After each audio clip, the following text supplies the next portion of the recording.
All right, Shalom, Makion, and I'm talking to the Israel of God. First of all, Yahawahshi, Yahawahshi, double honors to the elders of GMS. Peace and blessing to the Israel of God. We out here on location at the Stephen F. Austin Memorial Statue. We're just gonna go into some quick history to hopefully edify you brothers, you know, in some of the history of Texas. Now this statue here stands at about 67 feet. Stephen F. Austin is dubbed as the father of Texas. But what we're here through the Spirit to reveal is that being the devil that he is the father of lies and deception. And he was one of the main instruments, for lack of a better word, main figures for bringing slavery into Texas. But we got a lot of rich history brothers want to go into, man, so we're going to do this quick on location. And, you know, we pray, Lord, you know, Yahawahshi, Yahawahshi, that you brothers are edified through this lesson. All right, Shalom.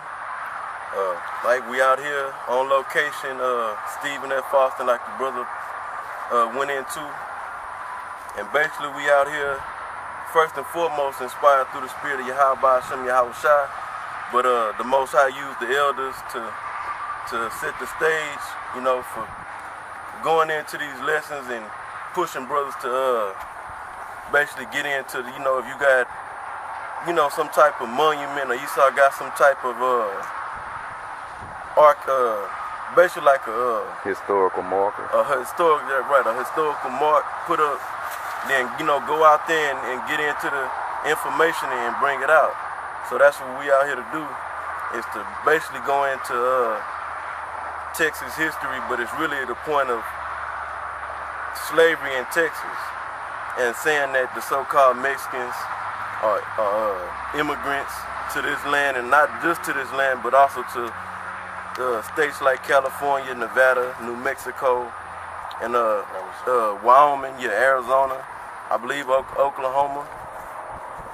So we'll just go through the information and show you how the devil got over here setting up this land, you know, is Texas, and been instituting slavery over here. So, and which, by the way, the so-called Mexicans are Israelites, which are of the tribe of Issachar. So, you know, and it's just that they fell under the curses, because you got these Mexicans that they in love with America, man, in love with this Babylonian lifestyle, and not understanding that they're in captivity and under the curses too. But you know, you'll see that as this lesson come out, that, you know, Issachar is under the curses that's written in Deuteronomy 28, just like the rest of it.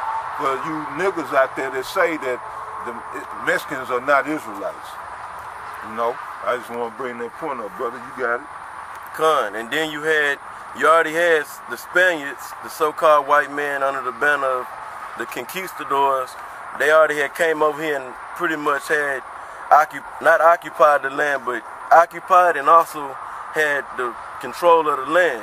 So they took down Issachar, and they set themselves up as the government power over here in Mexico, which Texas was a part of Mexico before the so-called white man dealt with another band of so-called white men, which would be the so-called, that scholars call them Anglo-Americans, but they were nothing but Edomites. And then you had the Spaniards, which was nothing but Edomites, and they was dealing with each other to get into this land for another band of Edomites to get into the land authorized by another band of Edomites.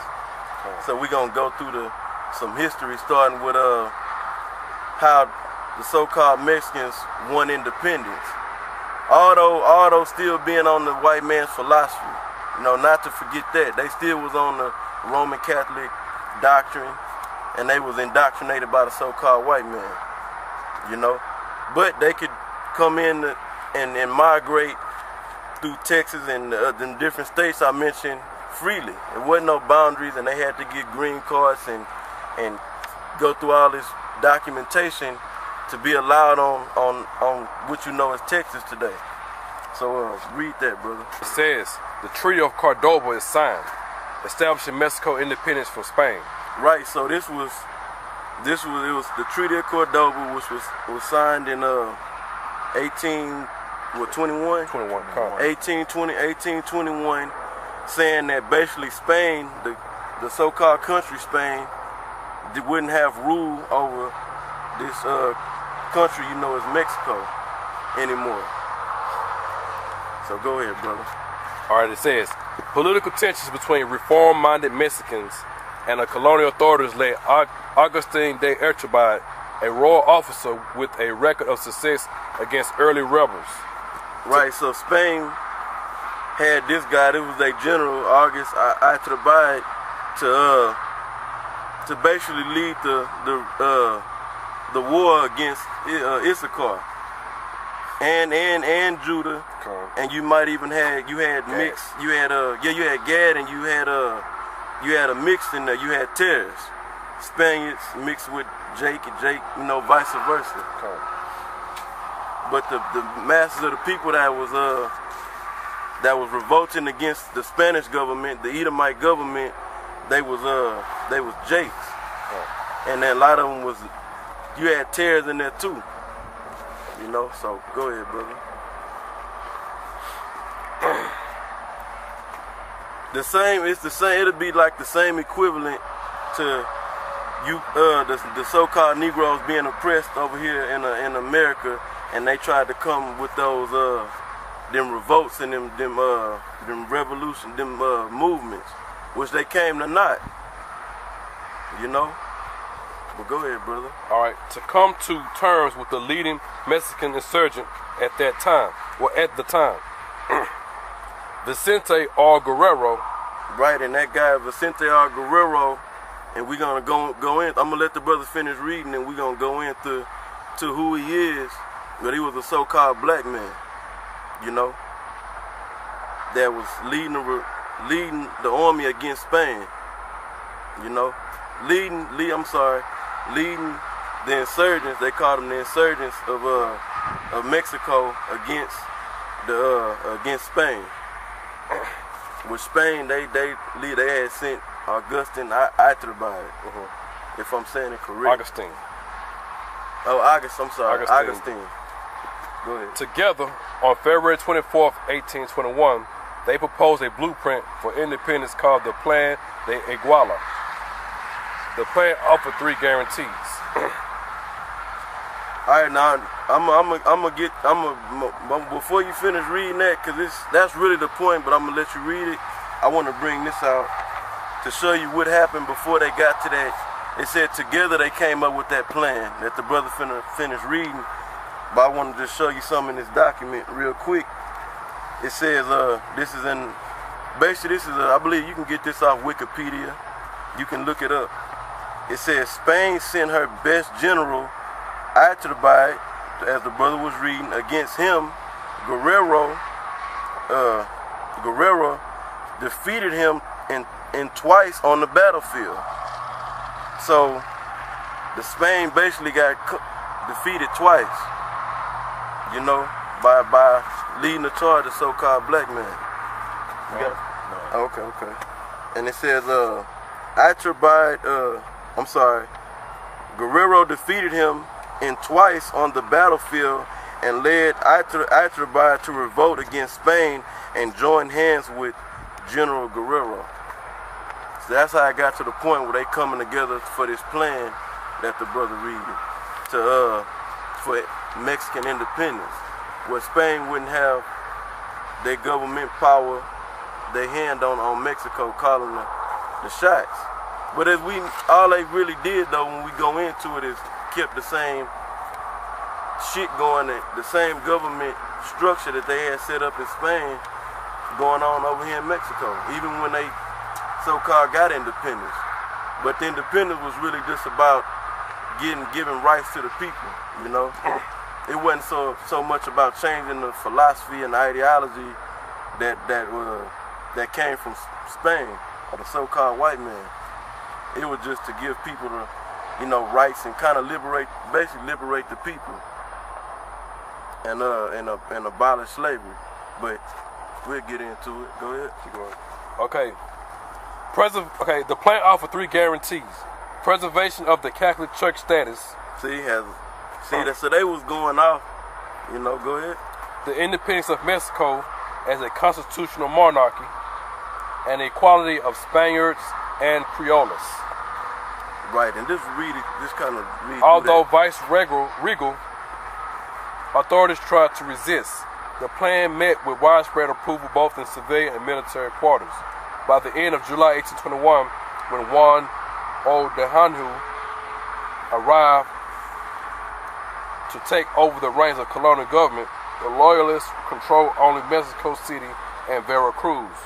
Recognizing that all was lost, O'Donoghue met with Urtubey at the town of Cordoba, where on August 24th, 1821, he signed a treaty granting Mexico independence. Right, based on them getting conquered, as I read, defeated twice. So that insurgent group that was led by Guerrero, they couldn't stop them. So they said, basically, after the Bible said, all right, well, I signed independence to Mexico, so to speak. And the reason behind that was because Spain didn't have no more money to keep sponsoring that army to fight over here, so they just let it happen. They let them sign that independence over, you know. But they thought they'd still have, you know, power, because they'd have a Spaniard in power. Which that's basically what happened. You had that guy Urtubey. His line go back to Spain, you know, to Esau, you know, so you can understand the so-called white man. And he wanted to carry on that same bullshit, you know, that caste system that they had over in that they had previously had going on in Mexico through the authorities of Spain. You got some shot, brother? Because right, like the brother said, they didn't really have the means to support a guerrilla war over here, because Spain was on its way out at that point. You're talking about the early 1800s, and Spain was on its way out according to prophecy. You know, Spain as being a world leader, right, you know, at one time. So Spain of the white man power structure. Yeah, Part of the white man power. Spain was on its way out at this time, man, and that lines up with Daniel. I'm gonna read 7 and 7 and verse 8. But this is Daniel chapter 7, verse 7. After this I saw in the night visions, and behold, a fourth beast, dreadful and terrible and strong exceedingly, and it had great iron teeth, and devoured and brake in pieces, and stamped the residue with the feet of it, and it was diverse from all the beasts that were before it, and it had 10 horns. And that 10 horns is the EU today, the 10 common markets of Europe. They say because that beast was the Roman Empire. And it says, verse 8, I considered the horns, and behold, there came up among them another little horn, before whom there were 3 of the first horns plucked up by the roots. And behold, in this horn were eyes like the eyes of a man, and a mouth speaking great things. And that little horn is America, man. The three horns that was plucked up was Spain, France, and Great Britain. You know, so that was the beginning of Spain being plucked up, and America being established as the history is going to go into. Right. And being established as the head of the basically the pioneer of the power of the white man's power structure. You know, so they'd be like the head, so to speak. Yeah. Even though the finances, brothers know they come from London and and all that. So anyway, getting back into it, we got to go through this because we got to go through this information to bring in how Stephen F. Austin came in over here to this land, you know. So that's the reason why we kind of going through the little backdrop of Mexican history, for lack of better words. So I'm gonna read this real quick because we talking about the guy Augustine Iturbide and this guy Vicente Guerrero. So sorry. And basically what happened was I'm just read it. It says Iturbide was named president of Mexico. So after that, they signed that treaty. This is what he did. It was supposed to be kind of like basically like a dual partnership, you know, agreement and rulership with him and that guy Guerrero. So it said Iturbide was named president of Mexico as ruler. Iturbide showed his true colors, meaning he showed his horns, as the devil. It says, and proclaimed himself emperor. The exploitation of the masses of the people who had borne the brunt of the struggle for independence continued and led. So basically, it's telling you that the masses of the people wasn't happy that he was sitting on the throne as emperor. Yeah. You know, because he was carrying on that same harsh rigor. Well, it wasn't harsh and rigor, but it was basically discrimination. It would basically be equivalent to like what was going on in the 60s with Jake. You know, harassment and basically being treated as second and third class citizens, and that pertained to the indigenous people over here. That's how they were getting treated, which is Issachar, the so-called Mexicans. I'll bring a precept right quick. Yeah, go ahead. It's Proverbs 6:14. Frowardness is in his heart. He devises mischief continually. He soweth discord. Read it again one more time. Proverbs 6:14. Frowardness is in his heart. Forward is in whose heart? The so-called white man's heart and 2/3 of you niggas' heart. Yep. He devises mischief continually. But they're dealing with the so-called white man. Go ahead. He devises mischief continually. Go ahead. He soweth discord. That's what the white man is all about. Breaking up heritages and causing chaos. All right, I'm gonna get back to this. I'm gonna finish reading. It says, the exploitation of the masses of the people who had borne the brunt of the struggle for independence and led Guerrero to declare war against Iturbide. You know, so it says captured him. Iturbide, Guerrero captured him and shot him. So basically, they had to take him out, take out that cracker. You know, and I still gotta reinforce, they was all indoctrinated, you know, with that Roman Catholicism doctrine. Even this Guerrero guy, but in his spirit, he wanted rights for the people, you know.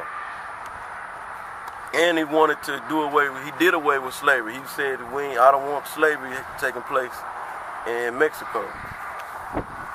So anyway, I'm gonna keep reading. It says, during the next presidential election, the candidates were Guerrero and Pedraza. Won and revolts throughout the nation followed. The name of the hero of the South echoed with indescribable enthusiasm everywhere. His valor and consistency combined have engraved themselves upon the hearts of the Mexican people. He is the image of their felicity.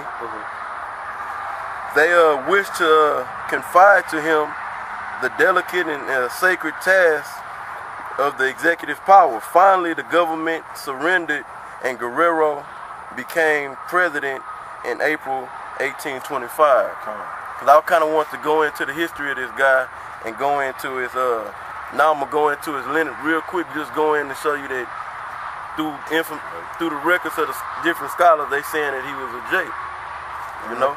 And if I could add this, growing up in Texas, man, You know, in junior high, you take a class of Texas history. I never heard of Guerrero. They pushed this devil, Stephen F. Austin, Sam Houston, and how they defeated Santa Ana. I had never heard about Guerrero, man.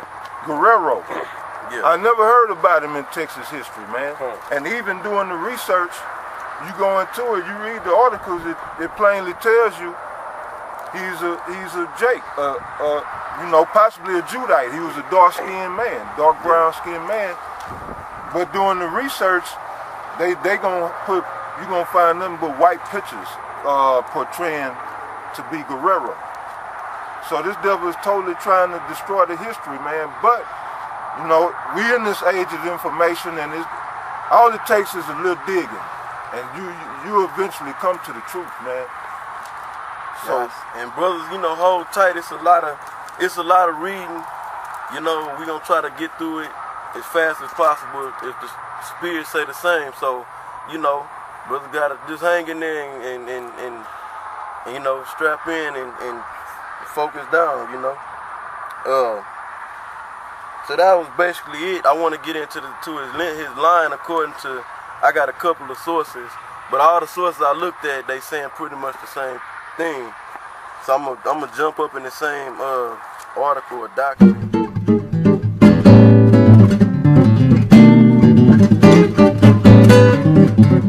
Guerrero was born in Ixtia, Mexico in 1782 of mixed Spanish, Indian, and African ancestry.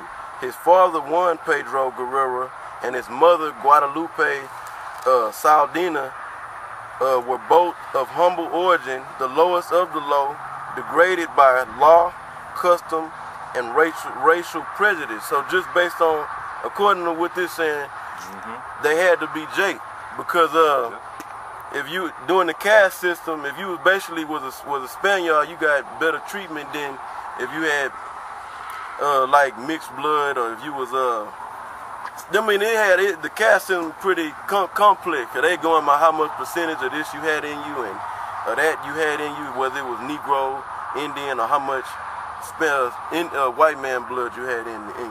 The more white man blood you had in you, the higher up in the caste system you was. You know. So they said they was on the very bottom, you know.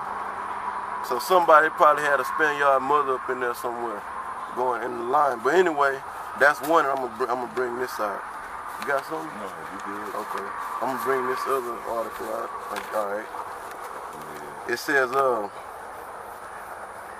man, you say that word, bro. It's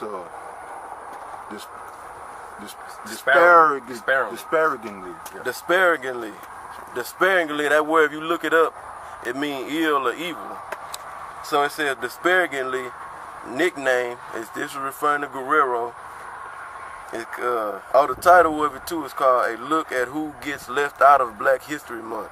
That's some bullshit. I mean, you know, whatever. But it says disparagingly nicknamed El Negro Guerrero by his political enemies. It says Guerrero would be in the United States. Guerrero would in the United States have been classified as a mulatto. According to one of his biographers, Theodore G. Vincent, Guerrero was of mixed African, Spanish, and Native American ancestry. And his African ancestry most probably derived from his father, Juan Pedro, whose profession was in the almost entirely Afro-Mexican profession of mule driver. Some scholars speculate that his paternal grandfather was either a slave or a descendant of African slaves.